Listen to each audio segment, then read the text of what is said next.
And so Ibrahim alayhi salam left them there. Rabbana inni askantu min zurriyati biwadin ghayri zi zara inda baytika al-muharram. Oh my Lord, I've left them there. In that barren valley where nothing grows, I've left them there. You asked me to do it, I've done it. And then Allah subhanahu wa ta'ala orders him, sacrifice your son. What? I didn't hear that. Sacrifice your son. Oh no. Religion must conform to reason. And this is irrational. Argues, of course, Iblis, scratching his head. Religion must conform to reason. And this is irrational, that religion should ask of me to sacrifice my son. I ain't going to do it. That's the way of Iblis. And that's the way of those who come out of the universities established by Iblis. And so they'll change the religion to make it conform with the requirements of the modern age. They will subject the verses of the Qur'an to what they call a progressive interpretation, so that they can conform with the requirements of the modern, godless age.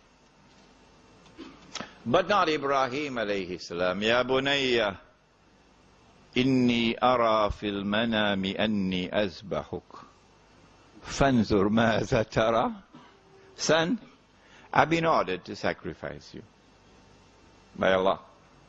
Son, what is your response? I'm ready, are you? I'm ready, are you? A worthy son of a worthy father. And he says, Ya abati fa'al ma tu'mar. Oh my father, go ahead. Do what you've been ordered to do. I'm also ready. Satajiduni. And then he uses the word that the godless world never uses. Satajiduni insha'Allahu min as-sabirin. You never hear that from their lips. It is very easy to recognize the godless world, because when it walks around, it'll never say insha'Allah. Huh? And so Ibrahim alayhi salam has passed every test. And now Allah subhanahu wa ta'ala chooses him. Inni ja'iluka linnasi imama. I hereby appoint you as the imam of all of mankind, including George Bush. I hereby appoint you the imam of all of mankind. If he is the imam of all of mankind, and you are engaged in that stuff called interfaith, you've heard about it? Interfaith? Well then listen to me. If he is the imam of all of mankind, it follows that his religion is the religion of all of mankind. Anyone disagrees? No? If his religion is the religion of all of mankind, it follows that there is only one true religion. It is his religion. Anyone disagrees? There is only one true religion. All others are false. Only one true religion. Is that chauvinism? Or is that truth? The Qur'an addresses Muhammad sallallahu ta'ala alayhi wa sallam and says to him, ثُمَّ أَوْحَيْنَا إِلَيْكَ. And then we reveal to thee, O Muhammad alayhi salatu wasalam, أَنِ اتَّبِعْ مِلَّةَ إِبْرَاهِيمَ حَنِيفًا. That you also, you must follow the religion of Ibrahim alayhi salam. And this is the Holy Land. And he is the Imam of all mankind. And there's only one true religion. It is his religion. Now we leave the Holy Land for a while. And we go to Banu Israel. who lived from the seed of Ibrahim alayhi salam in the Holy Land until Yusuf alayhi salam is taken out of the well by the travelers. Are you shaking your heads? You know what I'm talking about? Okay. Taken out of the well and taken to Egypt and sold. Oh no, not to Egypt, sorry. Taken to Misr. Because they're not the same, you know. Even Egyptians don't know that. Taken to Misr and sold in slavery in Misr. And then he becomes the prime minister. And then his family come to live with him. So Banu Israel are now in Misr, which is the eastern delta.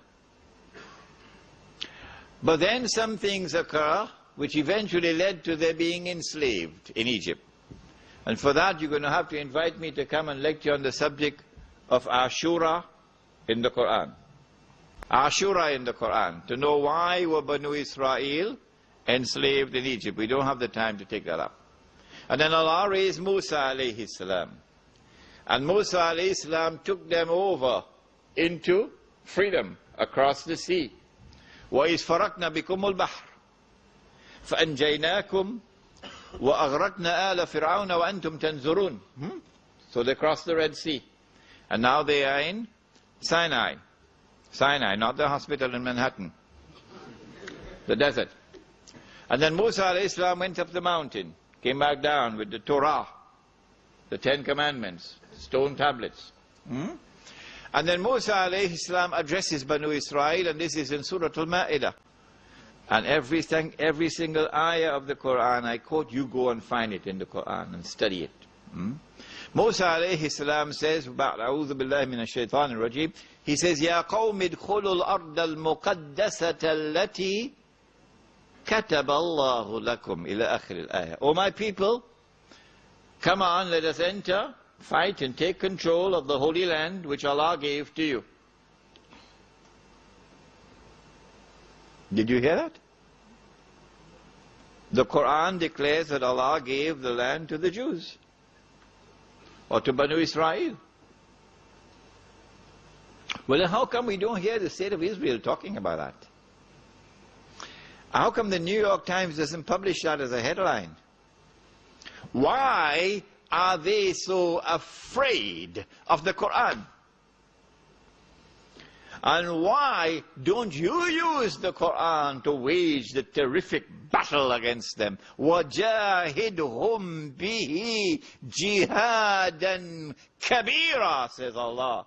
Wage a mighty struggle against them using the Quran. That's what He has ordered us to do. The reason why they will not quote the Quran is because they don't want the attention of mankind to be directed towards the Quran, because the Quran will expose their fraud.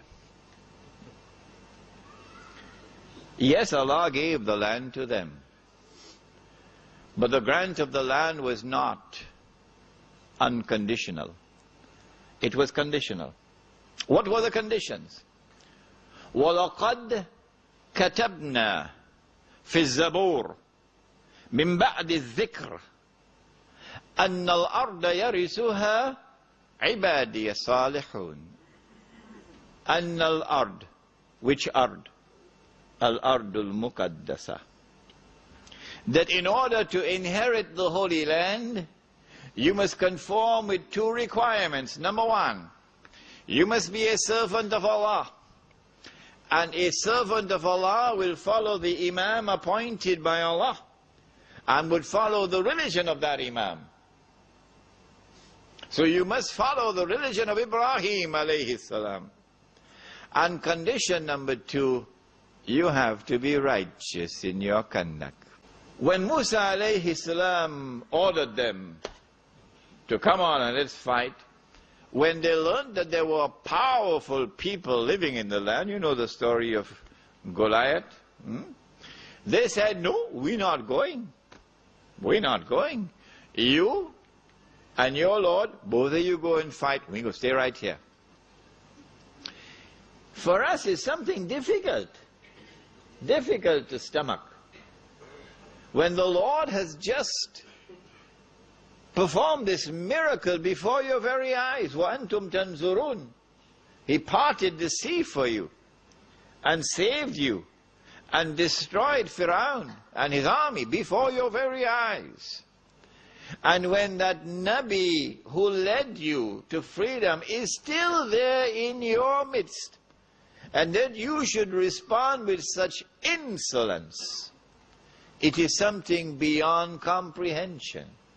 So maybe now we can begin to understand the nature of the problem that we're dealing with in the world today. Allah subhanahu wa ta'ala, who had given the Holy Land to them, now puts a bar. He bans them from entering into the Holy Land for how long? How long? How long? 12 years? 40 years. Good. You don't mind my questioning you? You don't fall asleep? 40 years.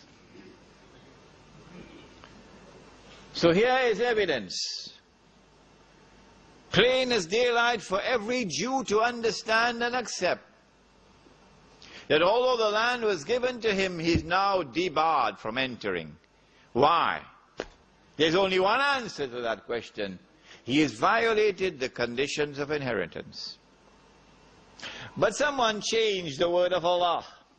And every time you change the word of Allah, you plant an evil seed. And one day, it's going to come back at you. It will grow into an evil tree, and ain't nobody can cut it down. They changed the word of Allah. You will find this in my book, Jerusalem in the Quran. You'll also find it in my previous book, The Religion of Abraham and the State of Israel, a view from the Quran. What did they do? They wrote into the Torah with their own hands. What did they write? It is not because of righteousness that the Lord your God has given you this good land to inherit it. No, not because of your righteousness. For you are a stiff-necked people. And so it's because of the righteousness of your forefathers, indicating that righteousness is not a condition for you to continue to inherit the Holy Land. And so the land is yours, unconditionally. The land is yours whether you are righteous or you're wicked.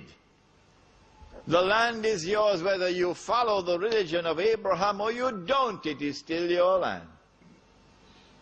That was an evil seed.